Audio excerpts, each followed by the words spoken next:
संघर्ष करो, हम तुम्हारे साथ। राष्ट्रीय किसान मोर्चा का आंदोलन है। वो जो है जितनी भी पार्टियां हैं वो उसमें ब्राह्मणवादी विचारधारा संतृप्त हो चुकी है। तो वो तेजस्वी यादव भी उनकी पीठ पर बैठे हैं और ये अखिलेश यादव भी, बहन जी भी। तो ये जो तीन लोग हैं इस देश के अंदर, उनकी ही सरकार है, चाहे कांग्रेस हो चाहे बीजेपी हो, ईवीएम घोटाले से बनी है और वो उनकी सरकार बना दी, इसलिए वो लोग सीबीआई के डर से वो बात नहीं कह पा रहे। किसानों के लिए ये बिल बनाया गया, उन्हीं को इस चीज पे एतराज है, फिर सरकार क्यों उस चीज पे बार बार दबाव डाल रही है? इनमें मनुवाद बीच में घुसे हैं, मनुवाद घुसा हुआ है। मनुवाद पहले भी था, ओबीसी, एससी और माइनॉरिटी के साथ गलत काम होता आया है। हमसे जुड़ने के लिए और हमारी खबरों से जुड़ने के लिए VR1 न्यूज़ पर विजिट करते रहिए। अगर आप हमारे वीडियो को फेसबुक पे देख रहे हैं तो चैनल को लाइक और फॉलो करें। यूट्यूब पे देख रहे हैं। नमस्कार, आपके साथ मैं विनय हूँ और आप देख रहे हैं VR1 न्यूज़। अभी हम औरैया के जनपद मुख्यालय में हैं और आज किसान आंदोलन को लेके जो किसान मोर्चा था आज यहाँ पर ज्ञापन देने के लिए आया था और देशव्यापी जो इनका कार्यक्रम था वो बना हुआ था, जिसको लेके आज यहाँ पर कई जो किसान हैं यहाँ मौजूद हैं, उनसे हम बात करने की कोशिश करेंगे और उनसे ये जानने की कोशिश करेंगे कि आखिर किन मांगों को लेके आज वो यहाँ पर आए हुए हैं।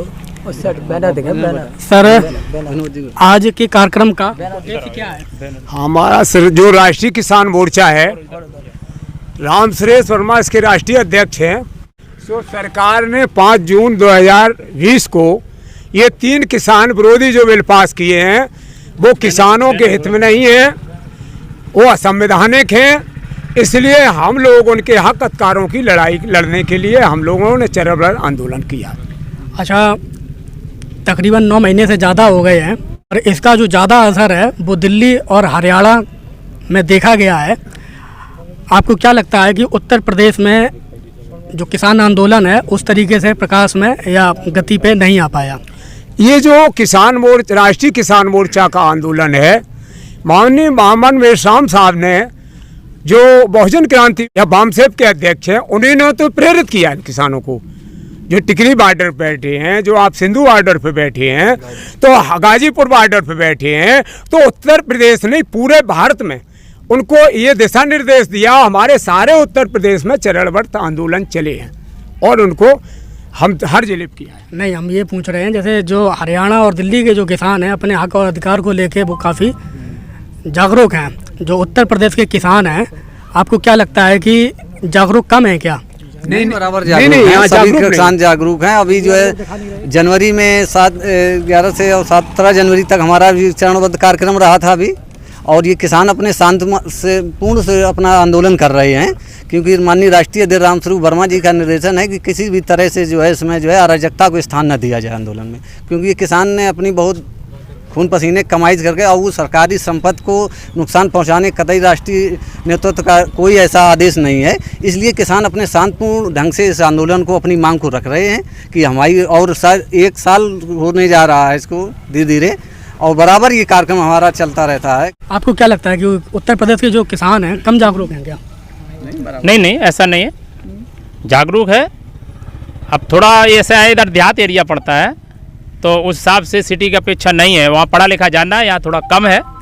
बाकी जागरूक देश भर के जो राजनीतिक पार्टियां हैं, चाहे वो तेजस्वी यादव की पार्टी हो या अखिलेश यादव की पार्टी हो या भूपेश बघेल जी की पार्टी हो या जो तमाम दल हैं, जिस तरीके से किसान आंदोलन को लेके उनका एक रुख होना चाहिए। लगातार वो अपना स्टेटमेंट ट्विटर पे तो वो अपनी बात कह रहे हैं, लेकिन उस तरीके से सड़कों पे आके वो अपनी बात या आंदोलन क्यों नहीं कर रहे? 16 अगस्त को अन्ना भाई साठे ने कहा था कि ये आज़ादी झूठी है, देश की जनता भूखी है। तो वो जो है जितनी भी पार्टियां हैं वो उसमें ब्राह्मणवादी विचारधारा संतृप्त हो चुकी है। तो वो तेजस्वी यादव भी उनकी पीठ पर बैठे हैं और ये अखिलेश यादव भी, बहन जी भी। तो ये जो 3 लोग हैं इस देश के अंदर, उनकी ही सरकार है, चाहे कांग्रेस हो चाहे बीजेपी हो, ईवीएम घोटाले से बनी है और वो उनकी सरकार बना दी, इसलिए वो लोग सीबीआई के डर से वो बात नहीं कह पा रहे। अच्छा, ये जो बिल है ये पार्लियामेंट में बाद में जाता है और उससे पहले जो अडानी के जो वेयर हाउस हैं वो बन जाते हैं। तो आपको क्या लगता है कि ये जो बिल है ये पहले बिल अडानी के कार्यालय में ऑफिस में गया है, बाद में पार्लियामेंट में आया? जी, अगर ऐसा नहीं था तो आखिर जब हम ही को ये कोई चीज़ किसानों को पसंद नहीं है, जिन किसानों के लिए ये बिल बनाया गया उन्हीं को इस चीज़ पे एतराज़ है, फिर सरकार क्यों उस चीज़ पे बार बार दबाव डाल रही है? और ये वेयर हाउस पहले बन गए, उसकी प्रक्रिया बाद में, और जब भी कोई बिल पास होता है संसद में बाकायदा दोनों पक्ष बहस होती है, ये चोरी चोरी पास हो गया, इसका वो अल्लाह कुछ नहीं। और जो चाहे 370 हो या राम मुंडा हो, पूरे देश में इसका प्रचार प्रसार किया गया, लेकिन जब किसानों का जो बिल पास किया गया इसका किसी किसान पे या कहीं मीडिया पे कोई इसका शोरगुल नहीं, किसानों को इसकी हवा नहीं लगने दी। अच्छा, 2014 में मोदी जी की सरकार आने के बाद से लगातार जो जैसे मुसलमान हैं वो सड़कों पे हैं, किसान सड़कों पे हैं, जो युवा हैं, नौजवान हैं, वो भी अपनी मांगों को लेके सड़कों पे हैं।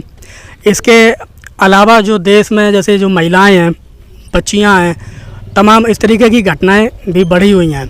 तो आपको क्या लगता है कि जो बीजेपी या मोदी जी की जो नीतियां हैं किस तरीके से जन विरोधी हैं?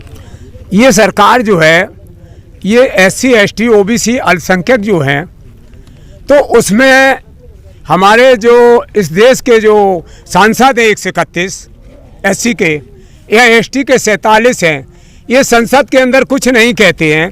और ये जो पार्टियां NDA UPA EVM घोटाले से हैं, इसलिए इन्होंने ये बिल पास कर लिए और लॉकडाउन लगा के कर लिए। तो ये प्रदेश जो है आज हत्या प्रदेश हो गया, बेरोजगार 60 करोड़ हो गए, आपकी दोहरी शिक्षा नीति कर दी, ये राष्ट्रीय शिक्षा नीति है। आज नीट का मामला है, LIC प्राइवेट, रेलवे प्राइवेट, हवाई पट्टी प्राइवेट। तो ये मोदी जो है, मोदी तो रखा हुआ प्रधानमंत्री है, ये RSS चला रही है उसको।